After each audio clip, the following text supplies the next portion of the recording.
The room gradually emptied. Reporters filed out. Gallery observers gathered their things. The junior associates from both tables began the mechanical work of packing briefcases. Margaret Holloway walked past the defense table on her way to the door. She stopped. She looked at Daniel with those quiet gray eyes. "You have good instincts," she said, her voice carrying no triumph and no cruelty. "You constructed a reasonable case from difficult material. You should be proud of the preparation." Daniel looked up at her. He could not speak. Margaret looked at his phone on the table, the one with the small crack in the corner. "Get that screen replaced," she said. "It is distracting when you are trying to read in court." She picked up her slim briefcase and walked out of the courtroom without looking back. Daniel sat alone at the defense table in the empty courtroom for a very long time. He thought about the corridor and the cleaning cart and the spray bottle rolling across the marble floor and the old woman with the quiet gray eyes who had said "have a good morning."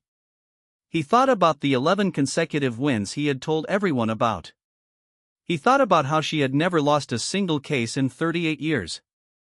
He picked up his phone, looked at the cracked screen, and for the first time in his professional life Daniel Whitmore understood the difference between confidence and arrogance and understood which one he had been practicing. He packed his briefcase slowly and walked out of courtroom 5 into the marble corridor where the cleaning cart was gone and the floor was spotless. What happened over the next 4 hours was not a trial, it was a masterclass delivered entirely at Daniel Whitmore's expense. Margaret Holloway did not shout, she did not perform, she did not pace dramatically or point fingers at the gallery. She simply asked questions with the calm precision of a surgeon, and each question landed exactly where she intended it to land. She had documents Daniel had never seen. She had witness testimony he had not anticipated. She knew the financial records of Apex Industrial better than Apex Industrial's own accounting team, and she presented that knowledge in a sequence so methodical and so inevitable that the defense table felt less like a legal position and more like a building that had already been demolished and was simply waiting to fall. By 11:30 Daniel had objected 17 times and been overruled 16. At 12:15 the jury foreman sent a note to the judge indicating the jury had reached a verdict without retiring for deliberations. The verdict took 4 minutes to read. Apex Industrial was found liable on all 7 counts. $240 million in damages. The gallery erupted. Daniel sat at the defense table and did not move for a long time, his files spread in front of him, his expensive suit suddenly feeling like a costume he had borrowed from someone else. Daniel stared. Judge Chen smiled for the first time that morning and said, "Margaret, it has been a while." Margaret Holloway looked up at the judge and said, "It has, Patricia, you look well." Daniel felt the blood in his face rearrange itself entirely. He turned to his junior associate Marcus, who was sitting beside him, and whispered, "Who is that?" Marcus stared at Daniel as if he had just asked who the president was.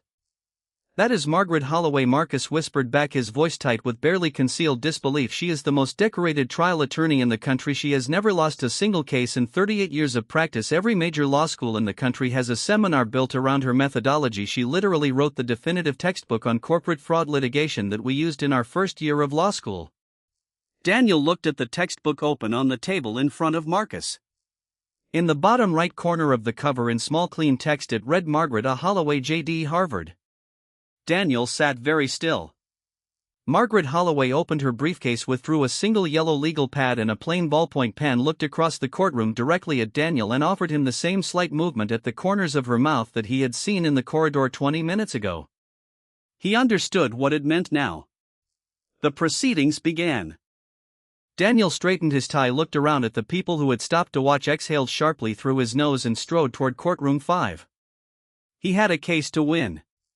He pushed open the heavy oak doors of courtroom 5 at exactly 8:53, 7 minutes before proceedings were scheduled to begin. The gallery was already half full. Journalists sat in the press row, legal observers from 3 different firms. The plaintiff, Gerald Morrow, a 56-year-old former finance director, sat at the plaintiff table with 2 junior associates shuffling papers. Daniel walked to the defense table, set his briefcase down, snapped it open, and began arranging his files with the practiced efficiency of a man who had done this hundreds of times. He was completely in his element. The bailiff called the room to order at 9 o'clock. Judge Patricia Chen entered from the side door, took her seat, adjusted her glasses, and looked at the plaintiff table. "Is the plaintiff ready to proceed?" "Yes, Your Honor," said a voice from the doorway. Daniel looked up. The old woman from the corridor was walking into the courtroom. She was not wearing the gray cleaning uniform. She was wearing a perfectly tailored dark navy power suit with a single strand of pearls at her collar. She carried a slim dark leather briefcase and moved through the courtroom with the unhurried, deliberate authority of someone who had walked into hundreds of rooms exactly like this one and owned every single one of them. She set her briefcase on the plaintiff table, nodded once to Judge Chen, and sat down. He was not watching where he was going. Neither was the old woman pushing the cleaning cart around the corner from the east stairwell. They collided in the center of the corridor. The old woman stumbled backward, catching herself on the handle of her cart. A small bottle of cleaning spray fell to the marble floor and rolled toward the baseboard. Daniel stared at his phone, then looked at the old woman. She was perhaps 68 or 70 years old, with silver hair pulled back in a neat bun and deep wrinkles around calm gray eyes. She was wearing a plain gray cleaning uniform with a laminated courthouse staff badge clipped to the breast pocket. She had a slight smile on her face as she steadied herself. Daniel felt the anger erupt, instantly hot and immediate. He did not ask if she was all right. He did not pick up the spray bottle. He looked at the old woman with absolute contempt and said in a voice loud enough for the dozen lawyers, clerks, and visitors moving through the corridor to hear, "What is wrong with you?" The old woman looked up at him, her expression completely unchanged. "Watch where you are going," Daniel said, stepping forward. "Do you understand how much this phone costs? Do you have any idea where I need to be right now? You people move around this building like you own it, and the rest of us have to dodge around your carts and your mops and your complete lack of spatial awareness." The old woman looked at him for a long moment, her gray eyes quiet and deeply observant.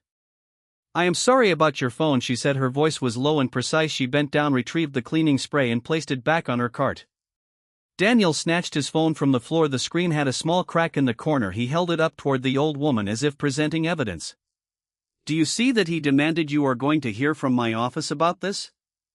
The old woman nodded very slightly. The corners of her mouth moved in a way that was not quite a smile. "Have a good morning," she said, and she pushed. The arrogant young lawyer screamed at the old woman in the courthouse corridor in front of everyone he could find. He told her to watch where she was going with her filthy mop and to get out of his way. What the lawyer did not know was that the quiet old woman was not a janitor, and in 20 minutes she was going to walk into that courtroom and take apart everything he had spent 6 months building piece by piece. Daniel Whitmore was 29 years old and had already decided he was the greatest trial attorney of his generation. He wore suits that cost more than most people made in a month. He drove a gunmetal gray sports car. He had his shoes shined every morning before entering the courthouse, and he spoke to judges as if they were lucky to have him in their courtrooms. Daniel had won 11 consecutive cases since joining Meridian Law Partners, and he never let anyone forget it. Not his colleagues, not the partners, not the court clerks, and certainly not the junior associates who made the mistake of disagreeing with him in meetings. To Daniel, the courthouse was his stage and everyone else, and it was a supporting actor in his performance. It was a Tuesday morning and Daniel was preparing for the most important case of his young career, Holloway versus Apex Industrial, a $200 million wrongful termination and corporate fraud lawsuit. Daniel represented Apex Industrial, the defendant, and he had spent 6 months building what he considered an airtight case. He was moving through the wide marble corridor of the 5th floor of the federal courthouse at a pace that forced other people to step aside. His leather briefcase in one hand, his phone in the other, reading a last-minute email from his senior partner.